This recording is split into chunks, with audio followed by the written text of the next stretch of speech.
আজ সকাল থেকে শিক্ষক নিয়োগ দুর্নীতি তদন্তে ইডির তল্লাশি। কলকাতায় 9টি জায়গায় ইডির তল্লাশি। মানিকতলায় 2 ব্যবসায়ীর ফ্ল্যাটে ইডির তল্লাশি।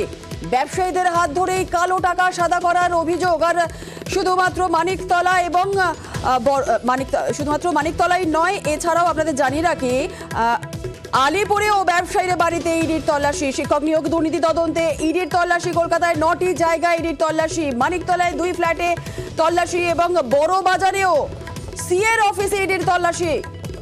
আলিপুরেও ব্যবসায়ীর বাড়িতে সকাল থেকেই ইডির তল্লাশি। শিক্ষক নিয়োগ দুর্নীতি তদন্তে ইডির তল্লাশি। আমাদের সঙ্গে রয়েছেন আমাদের প্রতিনিধি অনুপ চক্রবর্তী, আরো বিস্তারিত বলবে। অনুপ, কি আপডেট? সকাল থেকে ইডির পক্ষ থেকে কিন্তু শিক্ষক নিয়োগ দুর্নীতি মামলায় তল্লাশি অভিযান। কলকাতায় 9টি জায়গায় তল্লাশি অভিযান চলছে। তার মধ্যে উল্লেখযোগ্য হচ্ছে একেবারে বড় বাজারে চার্টার্ড অ্যাকাউন্টেন্ট কাজ যেমন অফিস, সেখানে যেমন তল্লাশি চলছে। ডিরেক্টরকে জিজ্ঞাসাবাদের জন্য ইতিমধ্যে অর্ডার কপি নিয়ে কিন্তু সেখানে ইডি আধিকারিকরা পৌঁছেছিলেন। তারই পাশাপাশি মানিকতলায় 2 ব্যবসায়ীর কথা বলা হচ্ছে। একদিকে সুবোধ তাচার, অন্যদিকে অশোক ইয়াদুকা।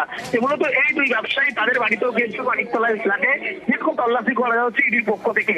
মূলত শিক্ষক নিয়োগ দুর্নীতি মামলায় কিন্তু বেশ কিছু তথ্য উঠে এসেছে। ব্যবসায়ীদের মাধ্যমেই কালো টাকা সাদা করার প্রক্রিয়া কিন্তু করা হয়েছিল এবং রিয়েল এস্টেট ব্যবসায়ী প্রত্যেকেই এমনটাই কিন্তু জানতে পারা যাচ্ছে। এবং শুধু তাই নয়, অন্যদিকে আলিপুর পার্ক, পাশাপাশি কেষ্টপুর সহ বিভিন্ন জায়গায় কিন্তু সকাল থেকে ইডির পক্ষ থেকে ম্যারাথন তল্লাশি করা হচ্ছে এবং 2 ব্যবসায়ী কিন্তু জিজ্ঞাসাবাদ করা হচ্ছে বলে এমনটা ইডি সূত্রে খবর। মূলত কালো টাকা যে সাদা করা হয়েছিল ওই শিক্ষক নিয়োগ দুর্নীতির টাকা, সেই তদন্ত কিন্তু একেবারে একাধিক ব্যক্তিকে জিজ্ঞাসাবাদ, একাধিক ঘনিষ্ঠ ব্যক্তিদের জিজ্ঞাসাবাদ করে কিন্তু এই ব্যবসায়ী মানিকতলায় 2 ব্যবসায়ীর ফ্ল্যাটেও তুমি যেমনটা বলছো যে তল্লাশি অভিযান সকাল থেকেই শুরু হয়ে গিয়েছে। শিক্ষক নিয়োগ দুর্নীতি তদন্তে এই ব্যবসায়ীর নাম কিভাবে জড়িয়ে আসলো, তাদের নাম কিভাবে উঠে এলো? শিক্ষক নিয়োগ দুর্নীতি মামলায় যখন একাধিক ব্যক্তিকে গ্রেপ্তার করা হয়েছিল, প্রভাবশালী ব্যক্তিদেরকে, এবং কোথায় কোথায় কিভাবে টাকা তাদের লেনদেন করা হয়েছিল, কিভাবে টাকা খাটানো হয়েছিল, এই সমস্ত তথ্য যখনই একাধিক চার্টার্ড অ্যাকাউন্টকে জিজ্ঞাসাবাদ করা হয়েছিল, সেই জিজ্ঞাসাবাদে কিন্তু তাদের থেকে তথ্য উঠে আসে।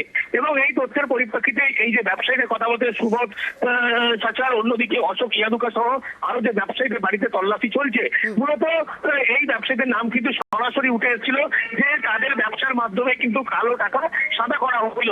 এই প্রক্রিয়া যখন চলতো, এই তথ্য নিয়েই কিন্তু একেবারে ইডির পক্ষ থেকে আজ সকাল 6:30 থেকে এই ম্যারাথন তল্লাশি শুরু হয়েছে। দীর্ঘ কয়েক ঘন্টা এখনো তল্লাশি চলবে এমনটাই খবর। এবং কেষ্টপুরে একটি ব্যবসায়ী বাড়ি, সেখানেও কিন্তু গতকাল রাত থেকে এই যে টাকার লেনদেন হতো, এই টাকার লেনদেন কি কোনো রকম ভাবে হাওলার মাধ্যমেই হতো?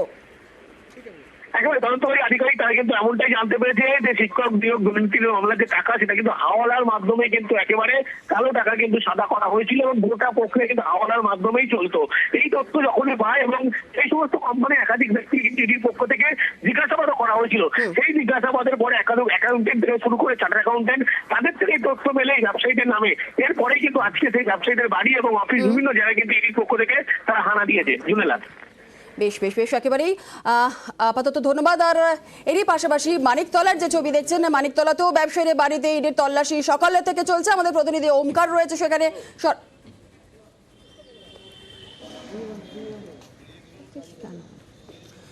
মানিকতলা যেমন ছবি দেখছেন, এর পাশাপাশি আপনাদের জানিয়ে রাখি আলিপুরেও ব্যবসায়ীদের বাড়িতে ইডির তল্লাশি। ভবানীপুর, বেলেঘাটা, কেষ্টপুরেও চলছে ইডির হানা। আলিপুর থেকে সরাসরি আমাদের প্রতিনিধি ওমকার রয়েছে, চলে যাবো ওমকারের কাছে। ওমকার, এই মুহূর্তে আলিপুরের ব্যবসায়ীদের বাড়িতে তল্লাশি চলছে, ঠিক কি পরিস্থিতি, কি ছবি এখন দেখছো?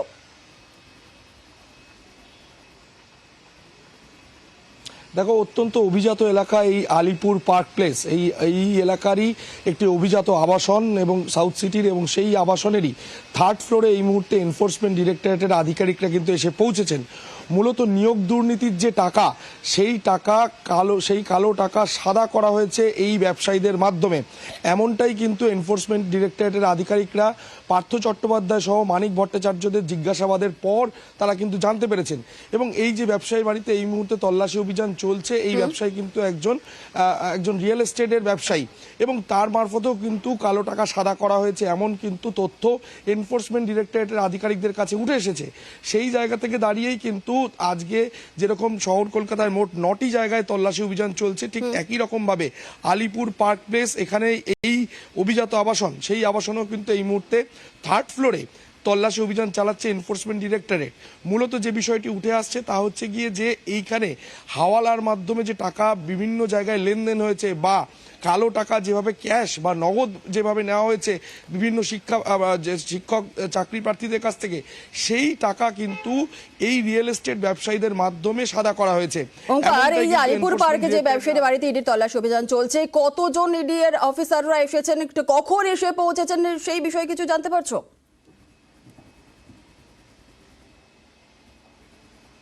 একদমই, দেখো আজকে 5:30 নাগাদ তারা কিন্তু বেরোন এবং বেরিয়ে এখানে সকাল 6:30টার মধ্যে এনফোর্সমেন্ট ডিরেক্টরেটের একাধিক আধিকারিক তারা সিআরপিএফকে নিয়ে সরাসরি এই আলিপুর পার্ক প্লেসে এসে পৌঁছন এবং সকাল 6:30 থেকে এখন 11টা বেজে গিয়েছে, অর্থাৎ প্রায় 5 ঘন্টারও বেশি সময় অতিক্রান্ত।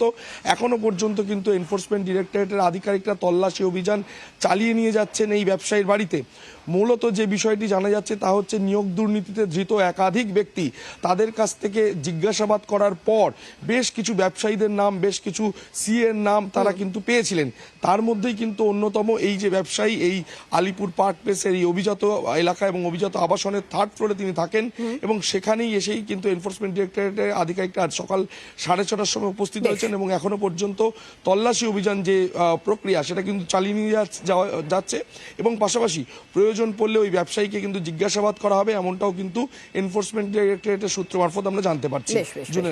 ধন্যবাদ।